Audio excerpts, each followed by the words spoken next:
Hello learners, welcome to VLSI. இன்னைக்கு என்ன topic பார்க்க போறோம்னா mod encounter. இந்த செஷன்ல mod encounterனா என்ன, அதுக்கான design code and test bench பார்க்க போறோம். அதுக்கான ரிசல்ட்ஸ் பார்க்க போறோம். அதுக்கு முன்னாடி நம்ம சேனலை சப்ஸ்கிரைப் பண்ணாதீங்க, சப்ஸ்கிரைப் பண்ணிக்கோங்க. கூடவே பெல் ஐக்கானையும் கிளிக் பண்ணிக்கோங்க.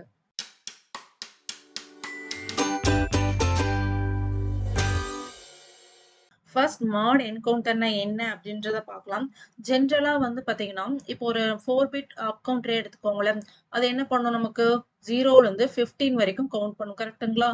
அதுக்கு மேல கவுண்ட் பண்ணுமான்னு பாத்தீங்கன்னா பண்ணாது. ஏன்னா 4 பிட்ன்றது வந்து பாத்தீங்கன்னா 0ல இருந்து 15 வரைக்கும் தான் கவுண்ட் பண்ண முடியும். 16ன்றப்ப நமக்கு 5 பிட் தேவைப்படும். ஓகேங்களா? ஸோ 4 பிட்ன்றப்ப நமக்கு எவ்வளவு கவுண்ட் பண்ணும்? 0ல இருந்து 15. ஓகே.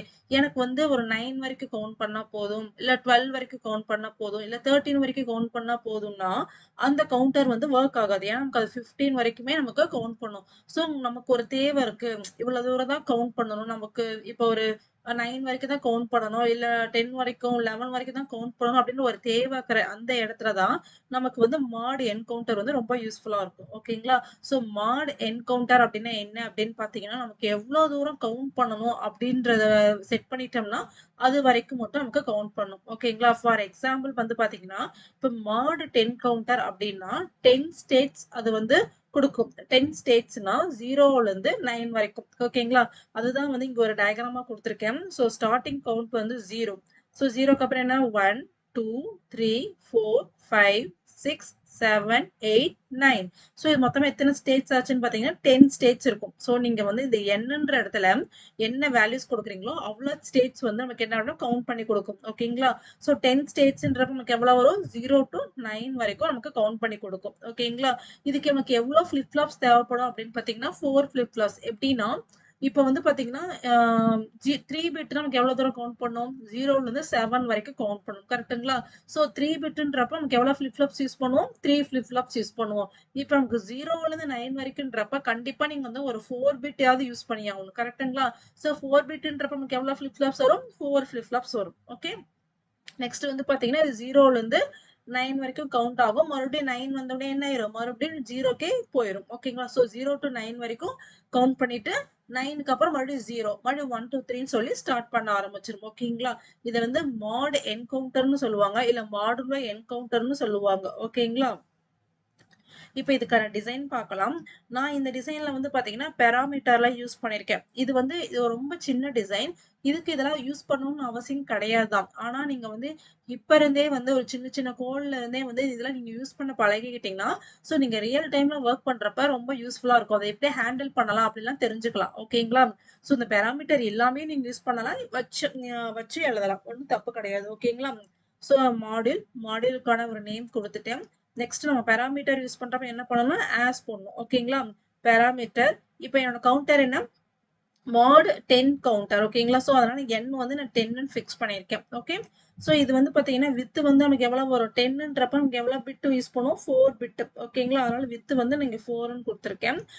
இப்ப இந்த மாதிரி இதெல்லாம் எதுக்கு யூஸ் பண்ணுவாங்க? இந்த பாராமீட்டர்ல எதுக்கு யூஸ் பண்ணுவாங்க அப்படின்னு பாத்தீங்கன்னா, இப்ப ரியல் டைம்ல வந்து பாத்தீங்கன்னா டிசைன்ன்றது ரொம்ப பெருசா இருக்கும். ஓகேங்களா? நிறைய பிளாக்ஸ் இருக்கும். சோ அதுல எல்லாத்துலயுமே வந்து பாத்தீங்கன்னா இப்போ எக்ஸாம்பிளுக்கு இந்த வித்ன்ற இந்த பாராமீட்டர் வந்து எல்லா இடத்துலயுமே யூஸ் பண்ணிருப்பாங்க. சோ நமக்கு ஏதாவது ஃபியூச்சர்ல வந்து ஒரு சேஞ்சஸ் வருது. இப்ப இந்த 4க்கு பதிலா 5 வருது, 6 வருதுன்னா இந்த ஒரு இடத்துல சேஞ்ச் பண்ணாவே போதும். கரெக்ட்டுங்களா? த்ரூ அவுட் கோட்ல வந்து அது மாடிஃபை ஆயிக்கும். இதே வந்து நீங்க இந்த வித்துக்கு பதிலா இந்த இடத்துல வந்து நீங்க 3 டவுன் டு 0ன்னு போட்டிருக்கீங்கன்னு வச்சுக்கோங்களேன். அப்ப திடீர்னு ஃபியூச்சர்ல வந்து 4 டவுன் டு 0ன்னா நீங்க கோடு ஃபுல்லாவே 4 டவுன் டு 0ன்னு எங்கெங்க போட்டிருக்கீங்களோ எல்லா இடத்துலயுமே போய் சேஞ்ச் பண்ணணும். அது ரொம்ப கஷ்டம். கரெக்ட்டுங்களா? சில இடத்துல மிஸ் பண்றதுக்கும் சான்சஸ் இருக்கு. அதனால நமக்கு வந்து எரர் வரதுக்கும் வாய்ப்பு இருக்கு. அதனாலதான் இந்த மாதிரி பாராமீட்டர் யூஸ் பண்ணிட்டோம்னா இப்ப நமக்கு ஏதாவது ஃபியூச்சர்ல வந்து இங்க 5ன்னு மாத்த வேண்டியதா இருந்துச்சுன்னா இந்த ஒரு இடத்துல மட்டும் மாத்தினா போதும். அது மித்த எங்கெங்கெல்லாம் யூஸ் பண்ணிருக்கோமோ அங்கெல்லாம் ரிஃப்ளெக்ட் ஆயிரும். ஓகேங்களா? சோ ஆஸ் போட்டு இந்த மாதிரி பாராமீட்டர் கொடுத்துட்டேன். நெக்ஸ்ட் வந்து பாத்தீங்கன்னா கவுண்டர்னாவே நமக்கு எத்தனை சிக்னல்ஸ் யூஸ் பண்ணுவோம்? 3 சிக்னல். ஒன்னு கிளாக், இன்னொன்னு ரீசெட், இன்னொன்னு அவுட்புட். ஓகேங்களா? So clock, reset, out. So அவுட்ன்றது நமக்கு அவுட்புட்டா வரும். அதனால அதோட டேட்டா டைப் நான் ரெஜ்ன்னு வச்சிருக்கேன். ஓகேங்களா? இதெல்லாம் வந்து பாத்தீங்கன்னா இன்புட். இதோட டேட்டா டைப் வந்து ஒயர் தான். சோ டிஃபால்ட்டாவே ஒயர் இருக்கிறதுனால நான் எக்ஸ்பிளிசிட்டா இங்க மென்ஷன் பண்ணல. ஓகேங்களா? சோ நமக்கு வித்தோட வேல்யூ எவ்வளவு? 4. 4 minus 1 3. சோ நமக்கு எவ்வளவு வரும்? 3 down to 0. மொத்தமா 4 பிட் ஆயிருச்சு. ஓகேங்களா? சோ இப்ப இங்க பாருங்க. இது வந்து பாத்தீங்கன்னா, ஆல்ரெடி சொல்லியிருக்கேன். காம்பினேஷன் சர்க்யூட்னா வந்து மோஸ்ட்லி என்ன யூஸ் பண்ணுவோம்? கன்டினியூஸ் அசைன்மென்ட் யூஸ் பண்ணுவோம். சீக்வென்சர் சர்க்யூட் நம்ம என்ன யூஸ் பண்ணுவோம்? ப்ரொசீஜரல் அசைன்மென்ட் யூஸ் பண்ணுவோம். ஸோ ப்ரொசீஜரல் அசைன்மென்ட்ல நமக்கு 2 இருக்கு. ஒண்ணு வந்து பாத்தீங்கன்னா, இனிஷியல் பிளாக், இன்னொன்னு ஆல்வேஸ் பிளாக். மோஸ்ட்லி டிசைன்ல வந்து இனிஷியல் பிளாக் யூஸ் பண்ண மாட்டாங்க. டெஸ்ட் பெஞ்ச் பர்பஸ்க்காக தான் யூஸ் பண்ணுவாங்க. ஸோ அடுத்து நம்ம எங்க போவோம்? ஆல்வேஸ் பிளாக் தான் போகும். ஓகேங்களா? ஸோ கவுண்டர் எதை பேஸ் பண்ணி ஒர்க் ஆகும்? கிளாக்கை பொறுத்து. ஒரு கிளாக் வரப்போ ஒரு கவுண்ட் இன்கிரிமெண்ட் ஆகும். இந்த டவுன் கவுண்டரா இருந்தா டிக்ரிமெண்ட் ஆகும். ஸோ அதனால சென்சிட்டிவிட்டி லிஸ்ட் நம்ம என்ன கொடுத்துக்கணும்? கிளாக் கொடுக்கணும். நான் இங்க என்ன கிளாக் யூஸ் பண்ணிருக்கேன்னா பாசேஜ் ஆஃப் கிளாக் யூஸ் பண்ணிருக்கேன். நீங்க பாசேஜ் ஆஃப் கிளாக்கும் யூஸ் பண்ணலாம், நெக்கேஜ் ஆஃப் கிளாக்கும் யூஸ் பண்ணலாம். அது உங்களுடைய இஷ்டம். So always at posedge of clock கொடுத்துட்டேன். இங்க வந்து நான் ஆக்டிவ் லோ ரீசெட் கொடுத்துருக்கேன். ஆக்டிவ் லோ ரீசெட்னா என்ன? நம்ம டிசைனுக்கு வந்து 0ன்னு கொடுத்தோம்னா என்ன ஆகணும்? ரீசெட் ஆயிடும். அதுதான் வந்து active low reset. Active high ரீசெட்னா என்ன? நம்ம 1ன்னு டிசைனுக்கு பாஸ் பண்ணோம்னா ரீசெட்டோட வேல்யூ 1ன்னு நம்ம பாஸ் பண்ணோம்னா என்ன ஆகணும்? ரீசெட் ஆயிடணும். ஓகேங்களா? ஸோ நான் வந்து இங்க வந்து ரீசெட் வந்து ஆக்டிவ் லோ ரீசெட் கொடுத்துருக்கேன். ஸோ இப்போ ரீசெட்டா இருந்துச்சுன்னா நமக்கு அவுட்புட் என்னவா இருக்கணும்? 0ன்னு இருக்கணும். இல்ல ரீசெட் நீங்க ரிலீஸ் பண்ணிட்டீங்கன்னா இப்பதான் வந்து இந்த கவுண்டருக்கான ஃபங்க்ஷனாலிட்டி நம்ம எழுத போறோம். இந்த ஃபங்க்ஷனாலிட்டி என்ன நான் சொல்லியிருந்தோம்? ஜென்ரலா 0ல இருந்து நம்ம கவுண்ட் பண்ணிட்டே வரணும். ஸோ 9 வரைக்கும் வந்த உடனே நமக்கு என்ன ஆயிரணும்? மறுபடியும் 0க்கே போயிடணும். கரெக்ட்டுங்களா? ஸோ அதை தான் இங்க எழுதியிருக்கேன். இப்போ அவுட்புட் ஈக்குவல் டு அவுட்ன்றதான நம்மளோட output signal. So out equal to n minus one. என்னோட வேல்யூ எவ்வளோ? 10. 10 மைனஸ் ஒன் 9. ஸோ நம்ம அவுட் வந்து ஈக்குவல் டு 9 இருந்தா நமக்கு என்ன ஆயிரணும்? 0 ஆயிரணும் அப்படின்னு சொல்லி கொடுத்துருக்கேன். அப்படி இல்ல அப்படின்னா நமக்கு என்ன ஆகும்? அவுட் வந்து இன்கிரிமெண்ட் ஆகிற மாதிரி கொடுத்துருக்கேன். ஓகேங்களா? ஸோ இதுதான் வந்து மாடு 10 கவுண்டருக்கான டிசைன். ஸோ இதே வந்து உங்களுக்கு மாடு 11 வேணும், என்ன பண்ணிக்கலாம்? என்னன்ற இடத்துல என்னுக்கு n ஈக்குவல் டு 10ன்னு கொடுத்துருக்கோமா, அதுக்கு வேற என்ன போட்டுக்கலாம்? 11 போட்டுக்கலாம். 12னா இங்க தான் 12 போட்டுக்கலாம். இது 13னா இந்த n இடத்துல n ஈக்குவல் டு 13 போட்டா மாடு 13 கவுண்டரா ஒர்க் ஆகும். ஓகேங்களா? இதே வந்து நீங்க வந்து ஒரு 5 பிட் கவுண்டரா யூஸ் பண்ண போறீங்க. லைக் எப்படி சொல்றது? இப்ப 17 வேணும். மாடு 17ன்றப்ப உங்களுக்கு எத்தனை வேணும்? 5 பிட் தேவைப்படும். கரெக்ட்டுங்களா? அப்ப என்ன பண்ணிக்கலாம்? வித்ன்ற இடத்துல 5 பிட் குடுத்துக்கலாம். ஸோ இது அதுக்கு தான் இந்த பாராமீட்டர். இந்த இடத்துல மட்டும் ஒரு சேஞ்சஸ் பண்ணோம்னா, n எவ்வளவு வேணும்? வித் எவ்வளவு வேணும்? இத மட்டும் சேஞ்ச் பண்ணாவே உங்களுக்கு டிஃபரெண்ட் மாட் கவுண்டரா வந்து உங்களால ஒர்க் பண்ண வைக்க முடியும். ஓகேங்களா? ஃபார் எக்ஸாம்பிள் எனக்கு மாடு 5 கவுண்டர் வேணும்னா, நீங்க n இடத்துல என்ன போட்டுக்குவீங்க? n equal to 5 போட்டுக்குவீங்க. வித்ன்ற இடத்துல என்ன போட்டுக்கலாம் நம்ம? 3 போட்டுக்கலாம். கரெக்ட்டுங்களா? 3 பிட் இருந்தாவே போதும். நமக்கு 5 வந்துரும். ஓகேங்களா? ஸோ இந்த மாதிரி பர்பஸ்க்காக தான் வந்து நம்ம பாராமீட்டர் யூஸ் பண்றோம். நெக்ஸ்ட் இதுக்கான டெஸ்ட் பெஞ்ச் பார்க்க போறோம். ஸோ பாராமீட்டரை n equal to 10 with equal to 4 declare பண்ணிட்டு, ஸோ நம்ம டிசைன்ல இன்புட்னு கொடுக்கறது எல்லாமே இங்க ரெட்ஜாகவும், அவங்க அவுட்புட்னு டிக்ளேர் பண்ணிக்கிற சிக்னல்ஸ் எல்லாத்தையும் இங்க ஒயராகவும் டிக்ளேர் பண்ணிடுவோம்.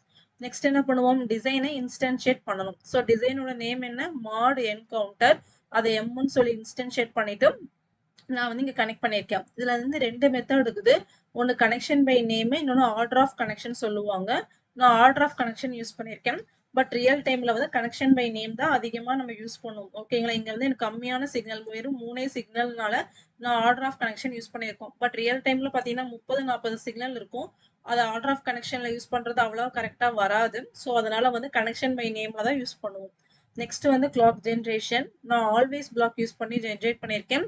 நீங்க இனிஷியல் பிளாக் யூஸ் பண்ணி கூட ஜென்ரேட் பண்ணலாம். பட் இனிஷியல் பிளாக் யூஸ் பண்றதா இருந்தா நீங்க உள்ள வந்து ஃபார்எவர் லூப் யூஸ் பண்ணணும். ஓகேங்களா? நெக்ஸ்ட் வந்து என்னோட கிளாக்கோட பீரியட் எவ்வளவுன்னு பாத்தீங்கன்னா, டோட்டல் கிளாக் பீரியட் வந்து 10 நானோ செகண்ட்ஸ். என்னோட டியூட்டி சைக்கிள் வந்து 50%. அதனால ஆன் பீரியட் 5வும் ஆஃப் பீரியட் 5ஆவும் வச்சிருக்கேன். ஓகே. நெக்ஸ்ட் வந்து பாத்தீங்கன்னா, கிளாக் இனிஷியலா 0ன்னு கொடுத்துட்டு ரீசெட் 0ன்னு கொடுத்துட்டேன். அப்பனா என்ன அர்த்தம்? நம்ம ரீசெட் கொடுக்க போறோம் அர்த்தம். கரெக்ட்டுங்களா? ஏன்னா நம்மளது வந்து என்னது? Active low reset. ஸோ இப்போ டிசைன்ல போங்க.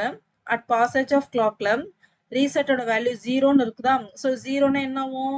இந்த இஃப் கண்டிஷன் ட்ரூ ஆகும். நமக்கு அவுட் என்னவா இருக்கும்? 0ன்னு கிடைக்கும். ஓகேங்களா?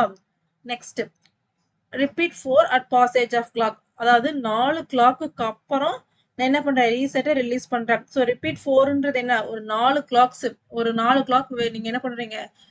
ஒரு 4 கிளாக்குக்கு அப்புறம் இது ஒரு டிலே மாதிரி ஆக்ட் ஆகுதுன்னு வச்சுக்கோங்களேன். நீங்க வந்து டிலே கூட கொடுக்கலாம். ஆஸ் போட்டு ஒரு 5ஓ 10ஓ அந்த மாதிரி டிலேவும் கொடுக்கலாம். இது மாதிரி லூப் மாதிரியும் கொடுக்கலாம். அதாவது 4 கிளாக்கு அப்புறம் இப்போ 1 கிளாக்னா டேரக்டா நான் at posedge of clock use பண்ணிட்டு போயிருவேன். எனக்கு 4 கிளாக் வேணும்ன்றதுனால அட் பாசேஜ் ஆஃப் கிளாக் 4 தடவை போட்டா அது பார்க்க நீட்டா இருக்காது. ஸோ அதனால நான் வந்து ரிப்பீட் லூப் யூஸ் பண்ணியிருக்கேன். இங்க நீங்க ரிப்பீட் லூப் யூஸ் பண்ணலாம், ஃபார் லூப் யூஸ் பண்ணலாம். ஸோ உங்களுக்கு எது கன்வீனியன்ட்டா இருக்குதோ அதை யூஸ் பண்ணிக்கலாம். ஓகேங்களா? ஸோ இந்த மாதிரி இடத்துல மோஸ்ட்லி ரிப்பீட் லூப் யூஸ் பண்ணிக்கலாம். இல்லைன்னா நீங்க டிலே மாதிரி கூட போடலாம். as 50 as 17 இந்த மாதிரி ஏதாவது ஒரு டிலே கூட போட்டுக்கலாம். அதுக்கப்புறம் நான் என்ன பண்ணிட்டேன்னா ரீசெட்டை ரிலீஸ் பண்ணிட்டேன். ஓகேங்களா? அதுக்கடுத்து என்ன பண்ணிக்கிறேன், ஒரு 150 நானோ செகண்ட்ஸ்க்கு அப்புறம் இந்த சிமுலேஷனே நான் ஸ்டாப் பண்றேன். ஸோ ரீசெட் ரிலீஸ் பண்ணதுக்கு அப்புறம் என்ன ஆகும் அப்படின்னு பாருங்க. இப்போ ரீசெட் ரிலீஸ் பண்ணதுக்கு அப்புறம் கிளாக் போட்டு ஓடிக்கிட்டே தான் இருக்கும். கரெக்ட்டுங்களா? அப்போ ஒரு பாசேஜ் ஆஃப் கிளாக்லயே இது உள்ள வரும். கரெக்டா? ஸோ ஒரு பாசேஜ் ஆஃப் கிளாக்லயே உள்ள வரீங்க. இப்போ ரீசெட்னு பாக்குறீங்க, கிடையாது. ஏன்னா நம்ம ரீசெட் ரிலீஸ் பண்ணிட்டோம். ஸோ எல்ஸ் போர்ஷன் போகும். இப்போ இஃப் அவுட்டோட வேல்யூ இனிஷியலா என்னன்னு 0 ஈக்குவல் டு என்னோட வேல்யூ எவ்வளோ 10 - 1 9. ஸோ 0 ஈக்குவல் டு 10 பாக்குறீங்க, இல்ல எல்ஸ் போர்ஷன் போகும். ஸோ அவுட் என்ன ஆகும், இன்கிரிமெண்ட் ஆகும். இப்போ ஒரு வேல்யூ என்ன 1. So next posedge of clock வரீங்க. அப்ப இஃப் கண்டிஷன் பாக்குறீங்க, ரீசெட்னு பாக்குறீங்க, இல்ல எல்ஸ் போர்ஷன் போகும். இப்போ அவுட்டோட வேல்யூ என்ன 1. இங்க என்னக்குது 9. ஸோ 1 ஈக்குவல் டு 9 பாக்குறீங்க, இல்ல. ஸோ எல்ஸ் போர்ஷன் போகும். அவுட் என்ன ஆகும், இன்கிரிமெண்ட் ஆகும். இப்போ அவுட்டோட வேல்யூ என்ன 2. நெக்ஸ்ட் அடுத்த பாசேஜ் ஆஃப் கிளாக் வரீங்க, ரீசெட்னு பாக்குறீங்க, இல்ல எல்ஸ் போர்ஷன் போகும். ஸோ இங்க இஃப் கண்டிஷன் செக் பண்றீங்க, அவுட்டோட வேல்யூ என்ன 2, இங்க வந்து 9. ஸோ இதுவும் ஒர்க் ஆகாது. ஸோ எல்ஸ் போர்ஷன் போகும். ஸோ இப்போ அவுட்டோட வேல்யூ என்ன ஆகும், இன்கிரிமெண்ட் ஆகும் 3. ஸோ இந்த மாதிரி ஒரு தடவை இன்கிரிமெண்ட் ஆயிட்டே வந்துட்டே இருக்கும். ஓகேங்களா? அடுத்தது இப்படியே போயிட்டே இருக்கிறீங்க. போயிட்டே இருக்கிறப்ப ஃபார் எக்ஸாம்பிள் இப்போ அவுட்டோட வேல்யூ 7ன்னு வச்சுக்கலாம். ஓகேங்களா? ஸோ 7. இப்போ இங்க இஃப் கண்டிஷன் பாக்குறீங்க, 7 ஈக்குவல் டு 9 பாக்குறீங்க, கிடையாது. எல்ஸ் போர்ஷன் போகுது. இப்போ அவுட்டோட வேல்யூ என்ன ஆகும், இன்கிரிமெண்ட் ஆகும் 8 ஆயிருமா? நெக்ஸ்ட் அடுத்த பாசேஜ் ஆஃப் கிளாக் வரீங்க, இஃப் கண்டிஷன் பாக்குறீங்க, ரீசெட்னு பாக்குறீங்க, இல்ல எல்ஸ் போர்ஷன் போகும். இப்போ அவுட்டோட வேல்யூ என்னவாகுது 8. 8 ஈக்குவல் டு 9 பாக்குறீங்க, ட்ரூ இல்ல. ஸோ எல்ஸ் போர்ஷன் போகும். அவுட் என்ன ஆகும், இன்கிரிமெண்ட் ஆகும். இப்போ வேல்யூ என்ன 9. அடுத்தது அடுத்த பாசேஜ் ஆஃப் கிளாக் வரீங்க, ரீசெட்னு பாக்குறீங்க, இல்ல எல்ஸ் போர்ஷன் போகும். இப்போ அவுட்டோட வேல்யூ என்ன 9 ஈக்குவல் டு 9. ரெண்டு ட்ரூ ஆயிடுச்சா? அப்ப அவுட் என்ன ஆயிரும், 0ன்னு ஆயிரும். 9க்கு அப்புறம் என்ன ஆயிடுச்சு, 0 ஆயிடுச்சா? அவ்வளவுதான். சோ இந்த மாதிரி தான் இந்த கவுண்டர் வந்து நமக்கு ஒர்க் ஆகும். சோ அவ்வளவுதான். இதுதான் ரீசெட் ரிலீஸ் பண்ணதுக்கு அப்புறம் ஒரு பாசேஜ் ஆஃப் கிளாக்லயும் நமக்கு உள்ள போய் செக் பண்ணிக்கிட்டே இருக்கும். சோ 150 நேனோ செகண்ட்ஸ்க்கு அப்புறம் என்ன ஆயிருது, இந்த சிமுலேஷன் முடிஞ்சிரும். ஓகேங்களா? சோ பிரிண்ட் போட்டு பாக்குறதுக்காக நான் டாலர் டிஸ்பிளே யூஸ் பண்ணிருக்கேன். நெக்ஸ்ட் வந்து வேவ் ஃபார்ம் பாக்குறதுக்காக டாலர் டம்ப் ஃபைல் யூஸ் பண்ணிருக்கேன். ஓகேங்களா? சோ இப்ப ரிசல்ட் பாருங்க. இப்ப நான் என்ன பண்ணிருக்கேன்னு பாத்தீங்கன்னா, இப்ப ரீசெட்டா இருந்துச்சுன்னா இனிஷியலா ரீசெட் 0 ஆகுறப்ப அவுட்புட் 0. அடுத்தது ரீசெட் ரிலீஸ் பண்ணதுக்கு அப்புறம் நமக்கு என்ன ஆயிடுச்சு, அவுட் வந்து இன்கிரிமெண்ட் ஆயிட்டே வந்திருக்கு பாருங்களேன். 0ல இருந்து நமக்கு 9 வரைக்கும் இன்கிரிமெண்ட் ஆயிட்டு மறுபடியும் என்ன ஆயிடுச்சு, 0ல இருந்து இன்கிரிமெண்ட் ஆக ஆரம்பிச்சிருச்சு. சோ இது வந்து இந்த மாதிரி தான் ஒர்க் ஆகும். இப்ப வேவ் ஃபார்ம் பாருங்க. நமக்கு 3 சிக்னல், கிளாக், ரீசெட், அவுட். கரெக்ட்டுங்களா? இப்ப பாத்தீங்கன்னா இனிஷியலா வந்து பாருங்களேன் அவுட் டு எக்ஸா தான் இருக்கு. ஓகே. சோ ரீசெட் வந்து நீங்க வந்து என்ன பண்ணீங்க, 0 பண்ணதுக்கு அப்புறம் பாசேஜ் ஆஃப் கிளாக்ல நமக்கு என்ன ஆயிருச்சு, இது 0ன்னு ஆயிருக்கும். அதுக்கப்புறம் நீங்க எப்ப ரீசெட் ரிலீஸ் பண்றீங்களோ அப்ப என்ன ஆக ஆரம்பிச்சிருச்சு, இன்கிரிமெண்ட் ஆக ஆரம்பிச்சிருச்சு. ஓகேங்களா? சோ இனிஷியலா அது என்னவா இருக்குது, நமக்கு எக்ஸ்ன்னு இருக்குதா? அதுதான் வந்து இங்க காட்டியிருப்பேன் ஃபர்ஸ்ட் இதுல. இனிஷியலா நமக்கு என்ன இருக்கும், எக்ஸ் இருக்கு. அட் பாசேஜ் ஆஃப் கிளாக்ல தான் நமக்கு வந்து என்ன பண்றோம், ரீசெட் நம்ம ரிலீஸ் பண்ணுவோம். சோ இந்த இடத்துல தான் நம்ம வந்து ரீசெட் ஃபர்ஸ்ட் பாசேஜ் ஆஃப் கிளாக்ல தான் நம்ம ரீசெட்டே கொடுக்குறோம். அதனால இந்த இடத்துல இருந்து நமக்கு வந்து அவுட்புட் 0ன்னு வரும். அதுக்கு முன்னாடி வந்து நமக்கு என்னவா இருக்கும், எக்ஸ்ன்னு இருக்கு. ஓகேங்களா? சோ இந்த வீடியோ உங்களுக்கு யூஸ்ஃபுல்லா இருக்கும்னு நினைக்கிறேன். பிடிச்சிருந்தா லைக் பண்ணுங்க, ஷேர் பண்ணுங்க, சப்ஸ்கிரைப் பண்ணுங்க. Thank you all.